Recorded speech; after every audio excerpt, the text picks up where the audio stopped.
Hello friends, आप सभी का स्वागत है आपके पसंदीदा यूट्यूब चैनल एएस एजुकेशन पर। आप सभी को आज बसंत पंचमी की और नेताजी सुभाष चंद्र बोस की जयंती की ढेर सारी शुभकामनाएं। आप सभी लोग मां सरस्वती के आशीर्वाद से स्वस्थ और मस्त होंगे और अपनी पढ़ाई को अच्छे से पूरी कर रहे होंगे। आपके एग्जाम धीरे धीरे नजदीक आ रहे हैं, लोगों की धड़कनें तेज हो रही होंगी और कुछ अपने पढ़ाई में मशगूल होंगे। तो मां सरस्वती आपको ज्ञान, बुद्धि, विवेक दें और आप परीक्षा में अच्छे से अच्छे अंक प्राप्त करें। इसी शुभकामनाओं के साथ आज की क्लास हम स्टार्ट करते हैं कुछ इंपॉर्टेंट एमसीक्यू एसिड, बेस और साल्ट से, यानी अम्ल, क्षार और लवण से संबंधित कुछ आपके मोस्ट इंपॉर्टेंट एमसीक्यूज होंगे जो आपकी बोर्ड परीक्षा में 6 अंक देकर जाएंगे। साइंस में टोटल 20 नंबर का एमसीक्यू जाता है, जिसमें से 6 नंबर केमिस्ट्री के आते हैं और केमिस्ट्री में 5 चैप्टर है। 5 चैप्टर्स में से मैक्सिमम 100 क्वेश्चन आपके लगभग 100 से 120 तक होंगे और उन सभी क्वेश्चन में से आपको 6 क्वेश्चन आपको देखने को मिल जाएंगे। तो आज की क्लास स्टार्ट करने से पहले आप सभी से विनम्र निवेदन है कि आप सभी लोग लाइक और शेयर जरूर कीजिए और जो भी इस YouTube चैनल को नए देख रहे हैं उनसे भी रिक्वेस्ट है कि वे सब्सक्राइब कर लें, ताकि अन्य जो आपकी क्लासेस हैं वे सभी आपको अच्छे से प्राप्त हो सके और उसका आप लाभ ले सके। तो आइए देर न करते हुए आज इसकी क्लास को हम स्टार्ट करते हैं अपने कुछ महत्वपूर्ण प्रश्नों के साथ।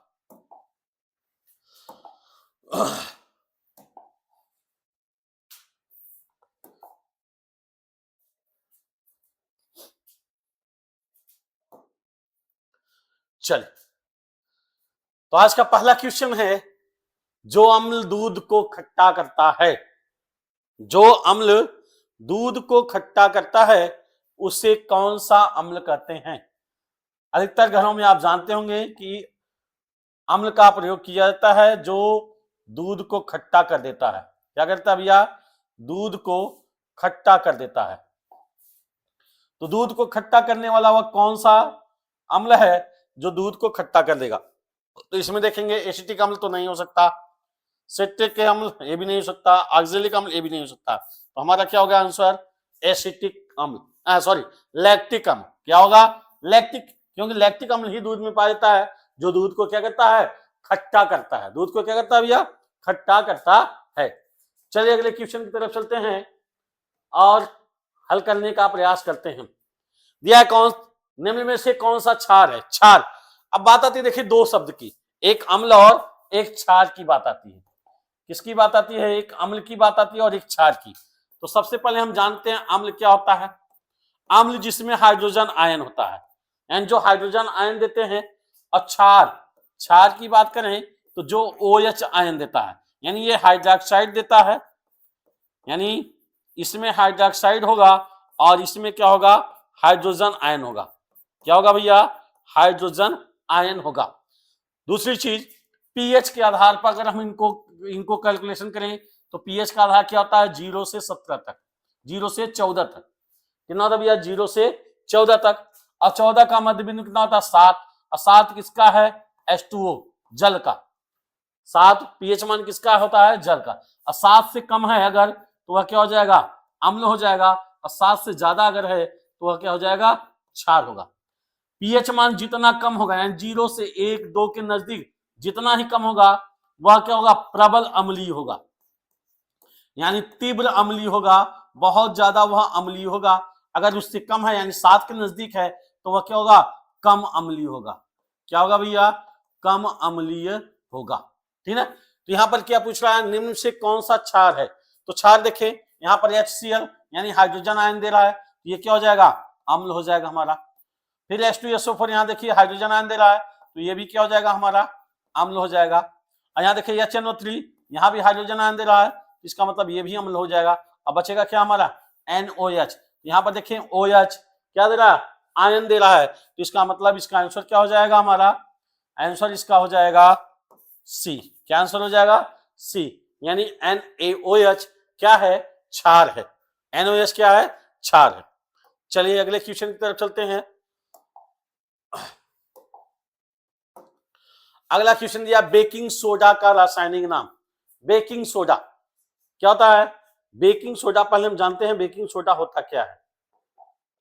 बेकिंग सोडा, बेकिंग सोडा मतलब क्या होता है, खाने वाला सोडा। क्या होता है भैया, खाने वाला सोडा। इसको हम कहते हैं खाने वाला सोडा कहते हैं, खाने वाला सोडा कहते हैं। और जहां बेकिंग लग गया तो वहां पर क्या होगा, बाई, यानी बाई होना चाहिए। तो देखिए इसमें सोडियम बाई, इसमें बाई कार्बोनेट कहीं है, तो यहाँ पर क्या है, सोडियम बाई कार्बोनेट। तो इसका मतलब ये क्या हो जाएगा, बेकिंग सोडा हो जाएगा। बेकिंग सोडा मतलब बाई कार्बोनेट, या इसको कह सकते हैं खाने वाला सोडा। क्या कह सकते हैं, खाने वाला सोडा। चलिए अगले क्वेश्चन की तरफ चलते हैं। अगला क्वेश्चन क्या है हमारा, नीला लिटमस लाल हो जाता है। देखिए दो शब्द हैं, एक लिटमस पेपर जो होता है, लिटमस पेपर की बात करें कि अगर लिटमस पेपर है, नीला लिटमस क्या होता है, लाल हो जाता है। नीला लिटमस क्या होता है, लाल हो जाता है। किसके कारण होता है, या किसके कारण होता है भैया, एसिड के कारण। किसके कारण होता है, एसिड के कारण होता है, ठीक है ना। और दूसरा लाल लिटमस जो होता है वह क्या होता है, नीला हो जाता है। यह किसके कारण होता है, बेस के कारण होता है। किसके कारण होता है भैया, बेस के कारण होता है। तो इसमें कौन सा ऑप्शन सही होगा हमारा, इसमें कौन सा ऑप्शन सही होगा हमारा, क्या होगा भैया, हमने क्या बताया, नीला एसिड के कारण लाल हो जाता है, तो ऑप्शन नंबर सी सही हो जाएगा। क्या हो जाएगा, सी सही हो जाएगा। चलिए अगले क्वेश्चन की तरफ चलते हैं। अगला क्वेश्चन देखते हैं, वॉशिंग सोडा यानी धोने का सोडा। अभी हमने बताया कि खाने का सोडा, क्या बता भैया, खाने का सोडा। खाने का सोडा क्या होता है, NaHCO3 यानी सोडियम बाइकार्बोनेट। अब पूछ रहा है धोने का सोडा यानी धावन सोडा। क्या पूछ रहा है, धावन सोडा। तो इसका क्या होता है, Na2CO3 यानी सोडियम कार्बोनेट। अब इसके साथ क्या होता है, जलीय लवण होता है। क्या होता है, जलीय लवण यानी 10H2O। तो यहां पर देखिए कहां है, Na2CO3 यानी दूसरा ऑप्शन। कौन सा ऑप्शन सही हो जाएगा, दूसरा ऑप्शन सही हो जाएगा। चलिए अगले क्वेश्चन की तरफ चलते हैं। अगला क्वेश्चन क्या है, निम्न से कौन सा अम्ल पेट में पाया जाता है, यानी हमारे अमाशय में पाया जाता है। कौन सा पाया जाता है, अमाशय में पाया जाता है, यानी हमारे पेट में एक अम्ल पाया जाता है जो क्या करता है, पाचन क्रिया को संतुलित करता है। तो कौन सा अम्ल है, हाइड्रोक्लोरिक अम्ल। कौन सा है, हाइड्रोक्लोरिक अम्ल। तो देखें यहां पर क्या है, ऑप्शन नंबर सी, इसको कहते हैं HCl। HCl इसका पीएच मान कितना होता है, 1.2 के लगभग। कितना होता है भैया, 1.2 के लगभग होता है, या हम इसको एक भी मान सकते हैं, यानी यह प्रबल अम्लीय होता है। क्या होता है भैया, प्रबल अम्लीय होता है। क्या होता है, प्रबल अम्लीय होता है। जब हम तेल यानी आयल युक्त कोई भी वस्तु, कोई भी पदार्थ खा लेते हैं तो वो क्या होता है, अम्ल से मिल जाता है, तो हमें पेट क्या होता है, एसिडिटी बन जाती है। क्या बन जाती है भैया, एसिडिटी बन जाती है। अब इस एसिडिटी को दूर करने के लिए हमें डॉक्टर के पास जाते हैं, तो डॉक्टर दवा देता है, तो उसमें क्या पाया जाता है, मैग्नीशियम हाइड्रोक्साइड यानी उसमें क्षार पाया जाता है। क्या पाया जाता है भैया, क्षार। क्योंकि जब क्षार मिलेगा तो वह अम्ल से साथ क्रिया कर लेता है, यानी क्षार अम्ल के साथ क्रिया कर लेता है, तो क्या बनाता है, पानी, यानी उदासीनी अभिक्रिया होता है, उदासीनीकरण अभिक्रिया हो जाती है, तो वह क्या बनाता है, जल बनाता है। यानी अम्ल और क्षार जब मिलते हैं तो अम्ल की अम्लता समाप्त हो जाती है और क्षार की क्षारकता समाप्त हो जाती है, और क्या बन जाता है, लवण बन जाता है। क्या बन जाता है भैया, लवण बन जाता है, और लवण के साथ साथ क्या निकलता है, पानी। क्या बनता है, पानी। तो ये कौन सी अभिक्रिया होती है, उदासीनीकरण अभिक्रिया होती है। तो निम्न से कौन सा पेट में अम्ल पाया जाता है, हाइड्रोक्लोरिक अम्ल पाया जाता है। चलिए अगले क्वेश्चन की तरफ चलते हैं। अगला क्वेश्चन दिया हमारा, पीएच स्केल की सीमा होती है। अभी हमने बताया 0 से 14, पीएच स्केल का मान कितना बताया, 0 से 14, और 0 से 14 है तो 14 का आधा क्या होता है, 7। 7 किसका मान है, H2O। 7 से कम है तो क्या हो जाएगा, अम्ल। क्या हो जाएगा अम्ल, यानी 0 से 7 क्या है अम्ल का है, और 7 से 14 कितना है क्षार का है। किसका भैया, क्षार का। तो इसमें कितना होगा 0 से 14। चलिए अगले क्वेश्चन की तरफ चलते हैं। अगला क्वेश्चन क्या है, लाइम वाटर। लाइम वाटर एक चूने का पानी, चूने का पानी, चूने का पानी अगर देखें तो क्या होता है भैया कैल्शियम हाइड्रोक्साइड, क्या होता है कैल्शियम हाइड्रोक्साइड। लेकिन ये तो चूने का पानी होता है। अच्छा ये बताइए आप लोग CaO इसको क्या कहते हैं, आप लोग कमेंट में इसका आंसर दीजिए कि CaO क्या होता है, यानी कैल्शियम ऑक्साइड को हम क्या कहते हैं, कैल्शियम ऑक्साइड को क्या कहते हैं, कैल्शियम ऑक्साइड को क्या कहते हैं। चलिए तो इसका आंसर क्या हो जाएगा बी, यानी कैल्शियम हाइड्रोक्साइड। चलिए अगले क्वेश्चन की तरफ चलते हैं। अगला क्वेश्चन क्या है हमारा, निम्न में से कौन सा लवण है। लवण, देखिए लवण का अगर देखें तो लवण कई प्रकार के होते हैं। लवण क्या होते हैं कई प्रकार के, यानी साल्ट। अब लवण में क्या हो सकता है, पहला H भी हो, H यानी अम्लीय भी हो सकता है, यानी कौन सा लवण हो सकता है, अम्लीय लवण भी हो सकता है, अम्लीय लवण हो सकता है, क्षारकीय लवण हो सकता है, क्षारकीय लवण हो सकता है, सामान्य लवण भी हो सकता है, सामान्य लवण भी हो सकता है, और क्या होता है अम्ल क्षार मिश्रित, क्या हो जाएगा मिश्रित लवण भी हो सकता है, और द्विक लवण भी हो सकता है, द्विक लवण भी हो सकता है। तो इस प्रकार से देखें तो क्या होता है लवण कई प्रकार के होते हैं। तो यहां पर देखिए HCl यानी इसमें हाइड्रोजन आयन दे रहा है, ये क्या है अम्ल है, क्या भैया अम्ल है। इसमें देखिए OH आयन दे रहा है, इसका मतलब ये क्या है क्षार है। H2SO4 यहाँ हाइड्रोजन प्लस यानी आयन दे रहा है, इसका मतलब क्या है अम्ल है। बचा क्या हमारा C, तो ये क्या हो जाएगा लवण हो जाएगा, यानी Cl, इसको हम कहते हैं सोडियम क्लोराइड, सोडियम क्लोराइड। अच्छा इसका नाम एक दूसरा नाम है, उसको क्या कहते हैं, और ये हमारे घरों में सभी के घरों में पाता है, और इसको हम खाते हैं, यानी इसका हम सेवन करते हैं, अपने भोजन में इसका सेवन करते हैं। इसका क्या नाम है, दूसरा क्या नाम है, वो आप कमेंट बॉक्स में इसका आंसर हमें दीजिए। चलिए अगले क्वेश्चन की तरफ चलते हैं। अगला क्वेश्चन है दांत के सड़ने का कारण, यानी दांतों में सड़न होने का कारण। देखते हैं कि दांतों में हमारे सड़न होने लगता है।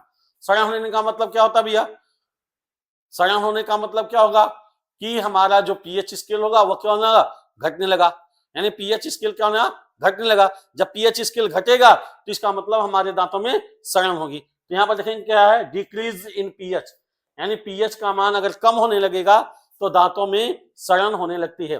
जो दांतों में पाया जाता है इनेमल, उसका पीएच मान कितना होता है लगभग 6.5, कितना होता है भैया 6.5। अगर इसका मान 6.5 से कम होने लगता है तो दांतों में सड़न प्राप्त होने लगती है। चलिए अगले क्वेश्चन की तरफ चलते हैं। निम्न में से कौन सा पदार्थ क्षारीय है। बात आती है क्षारीय की, क्या है भैया कौन सा पदार्थ क्षारीय है। तो क्षारीय लेमन जूस, लेमन जूस क्या होता है अम्ल पाया जाता है इसमें। कौन सा अम्ल पाया जाता है, कौन सा अम्ल पाया जाता है लेमन जूस में, लेमन जूस में कौन सा अम्ल पाया जाता है। विनेगर ये भी अम्लीय है। फिर क्या है टोमेटो जूस, टोमेटो जूस ये भी क्या है अम्लीय है, ये भी क्या है अम्लीय है, इसमें भी पाया जाता है अम्ल। लेकिन हमारा जो सोप सॉल्यूशन है वह क्या होता है क्षारीय होता है। क्या होता है भैया क्षारीय होता है, यानी इसमें क्षार पाया जाता है। तो इसका आंसर क्या हो जाएगा सी हो जाएगा। क्या हो जाएगा भैया सी हो जाएगा। अब हमने क्वेश्चन पूछा कि लेमन जूस में कौन सा अम्ल पाया जाता है, लेमन जूस में कौन सा अम्ल पाया जाता है, ठीक है।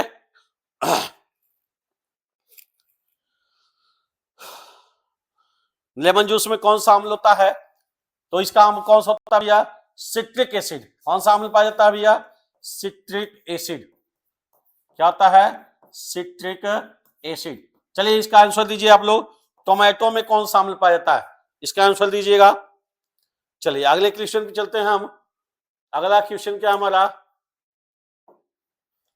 Plaster of Paris. Plaster of Paris किससे बनता है भैया, जिप्सम से। किससे बनता है भैया, जिप्सम से बनता है। जिप्सम का सूत्र क्या होता है, कैल्शियम सल्फेट इंटू 2H2O, यानी कैल्शियम सल्फेट का क्या होता है, यह क्रिस्टल रूप होता है, यानी जलीय क्रिस्टल, यानी इसमें 2H2 होता है और इसमें से क्या होता है 3/2 H2O निकल जाता है। कितना, 3/2 H2O निकल जाता है।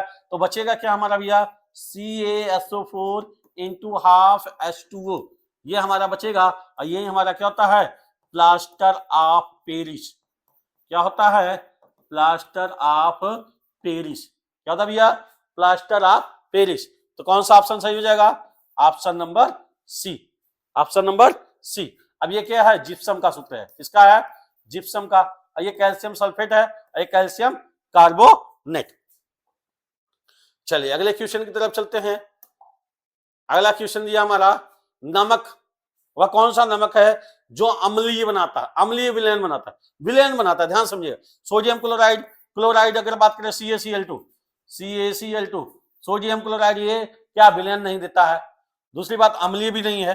फिर क्या, सोडियम कार्बोनेट, सोडियम कार्बोनेट यानी Na2CO3, ये क्या है हमारा, क्या है, सोडियम कार्बोनेट क्या है भैया, क्या है, धामन सोडा यानी धोने का सोडा। सोडियम एसिटेट, ये भी हमारा क्या है, अम्लीय नहीं है। तो हमारा आंसर क्या हो जाएगा, अमोनियम क्लोराइड यानी NH4Cl। क्या हो जाएगा, NH4Cl। इसका दूसरा नाम क्या होता है, नौशादर। क्या होता है भैया, नौशादर होता है, नौशादर होता है। ठीक है, चलिए अगले क्वेश्चन की तरफ चलते हैं।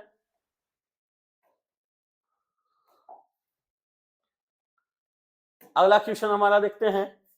अगला क्वेश्चन क्या है, निम्न में से कौन सा संकेतक, संकेतक मतलब इंडिकेटर, प्राकृतिक है।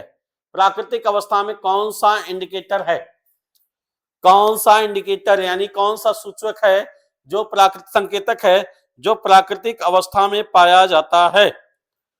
कौन सा इंडिकेटर है जो प्राकृतिक अवस्था में पाया जाता है।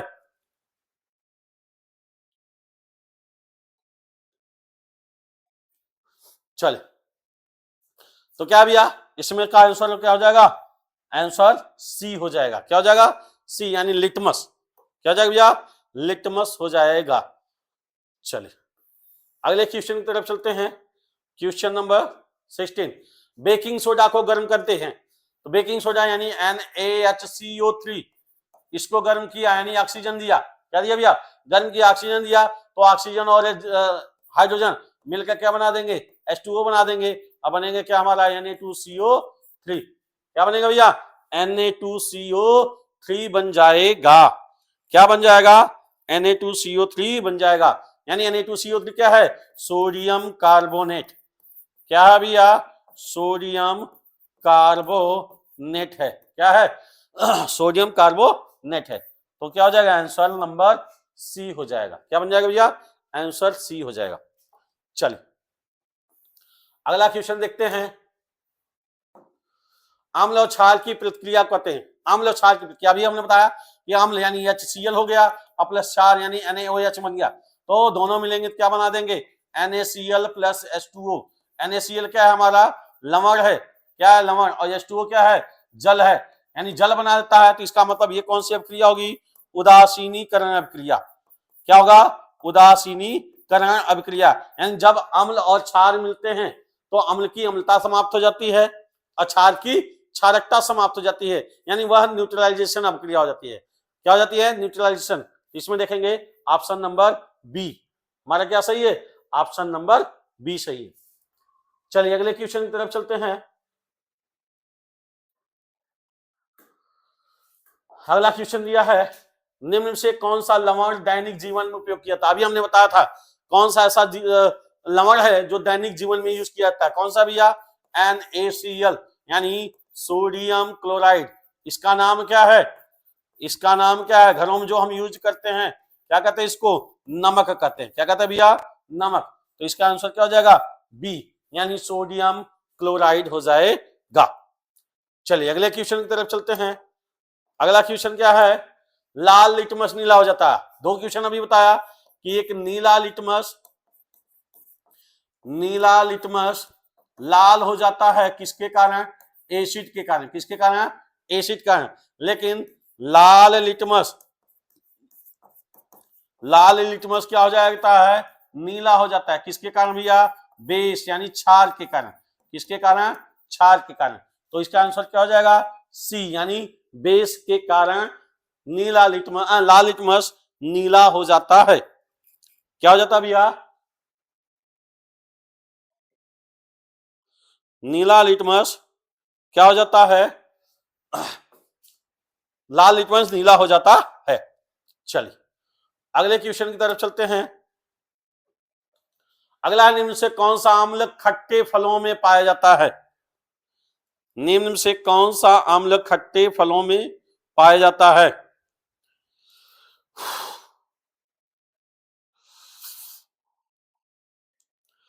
खट्टे फलों में कौन सा अम्ल पाया जाता है, तो कौन सा अम्ल पाया जाता है भैया, एसिटिक एसिड नहीं पाया जाता है, लैक्टिक एसिड ये तो दूध में खट्टा करने के लिए होता है, सिट्रिक एसिड। इसका आंसर क्या हो जाएगा, सिट्रिक एसिड।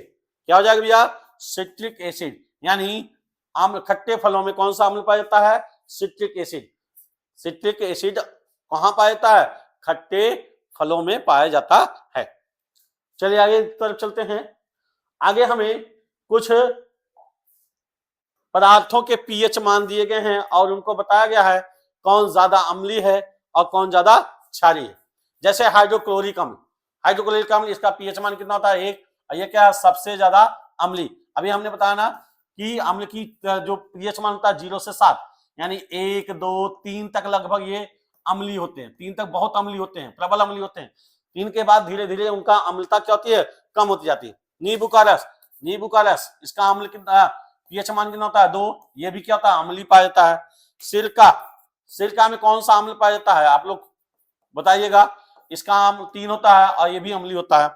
संतरे का रस, इसका पीएच मान 7 होता है, ये भी क्या होता है, अम्लीय होता है। टमाटर का रस, इसका पीएच मान 4 से 5 होता है, ये क्या होता है, हल्का अम्लीय होता है। यानी अम्लता क्या होती है, धीरे धीरे घटती चली जाती है। क्या दी भैया, धीरे धीरे घटती चली जाती है। अब यहां पर देखिए कॉफी, जो हम कॉफी पीते हैं वो भी क्या होता है, अम्लीय होता है, लेकिन बहुत हल्का होता है। क्यों, क्योंकि उसका पीएच मान कितना होता है, 5 होता है, तो वह क्या होता है, हल्का अम्लीय होता है। अब देखिए 7 यानी शुद्ध जल, 7 हो गया।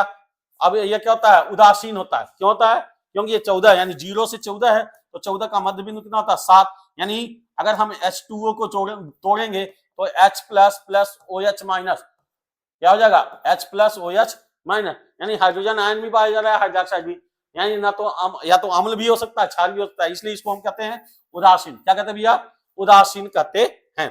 लार जो हमारे मुंह में लार बनती है, सलाइवा बनता है, उसका पीएच मान कितना होता है, 6.5 से 7.5, ये भी लगभग क्या होता है, उदासीन होता है। क्या होता है, लगभग उदासीन होता है। फिर है बेकिंग सोडा मतलब NaHCO3 यानी सोडियम बाइकार्बोनेट, यह क्या होता है, क्षारीय होता है, और इसका पीएच मान कितना होता है भैया, 8 होता है। अगला है हमारा साबुन का घोल अभी हमने बताया, उसका पीएच मान कितना होता है, 9 से 10 होता है, और ये क्या होता है, क्षारीय होता है। क्या होता है, क्षारीय होता है। अगला देखें मिल्क ऑफ मैग्नीशिया, इसका पीएच मान कितना होता है, 10, और ये क्या होता है, क्षारीय होता है। दूसरा अमोनिया विलेन, अमोनिया जिसमें पाया जाता है, उसका पीएच मान कितना होता है, 11, और ये क्या होता है, क्षारीय होता है। फिर सोडियम हाइड्रोक्साइड यानी NaOH,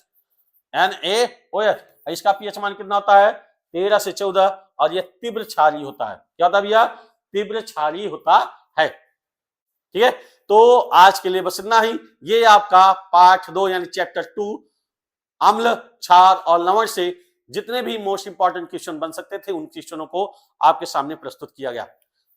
आज के लिए बस इतना ही, धन्यवाद।